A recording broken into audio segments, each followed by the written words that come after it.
যেদিনের কথা বলছি সেদিন মহাকাশ গবেষণায় এক নতুন যুগের সূচনা করেছিল তৎকালীন সোভিয়েত ইউনিয়ন। বিশ্বের বৃহত্তম ও সর্বাধুনিক স্পেস স্টেশনের সফল উৎক্ষেপণের মাধ্যমে কক্ষপথে নিজেদের শক্তিমত্তা জানান দিয়েছিল ক্রেমলিন।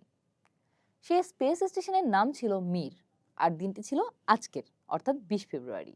20 ফেব্রুয়ারি 1986। তখন চলছে স্নায়ুযুদ্ধ।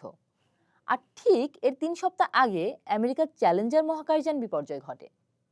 আর ঠিক 3 সপ্তাহ পরেই সোভিয়েতের এই সাফল্য ওয়াশিংটনের জন্য একটি বড় ধাক্কা। এর পরের সপ্তাহে মস্কোতে অনুষ্ঠিত কমিউনিস্ট পার্টির কংগ্রেসে এই প্রজেক্টকে মহাকাশে সোভিয়েতের শান্তিপূর্ণ নেতৃত্বের প্রমাণ হিসেবে উপস্থাপন করা হয়।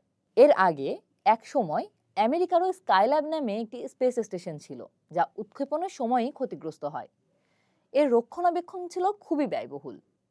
সেই তুলনায় সোভিয়েত কর্মকর্তাদের দাবি অনুযায়ী মির কেবল গবেষণার জন্যই নয়, বরং মহাকাশে বড় আকারের উৎপাদন ও শিল্প কার্যক্রম পরিচালনার প্রাথমিক ধাপ।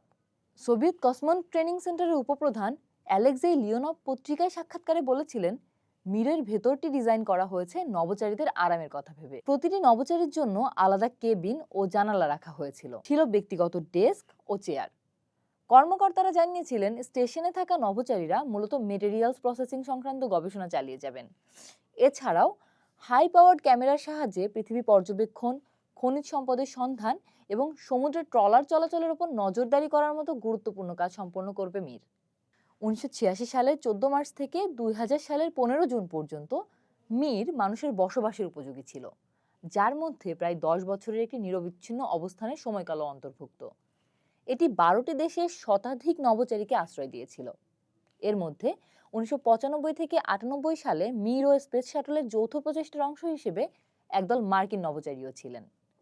1994 সালের জানুয়ারি থেকে 1995 সালের মার্চের মধ্যে মিরের কসমন চিকিৎসক ভ্যালেরি পেলিয়াকভ মহাকাশে টানা 438 দিন অবস্থানের একটি রেকর্ড করেছিলেন। মাত্র 5 বছরের আয়ুষ্কালের জন্য ডিজাইন করা হলেও এই স্পেস স্টেশন সচল ছিল দীর্ঘদিন। 2001 সালের 23 মার্চ পরিত্যক্ত মির নিয়ন্ত্রিতভাবে পুনরায় পৃথিবীর বায়ুমণ্ডলে প্রবেশ করে এবং এর অবশিষ্ট অংশগুলো প্রশান্ত মহাসাগরে পড়ে। এভাবেই মিরের যাত্রা শেষ হয়েছিল।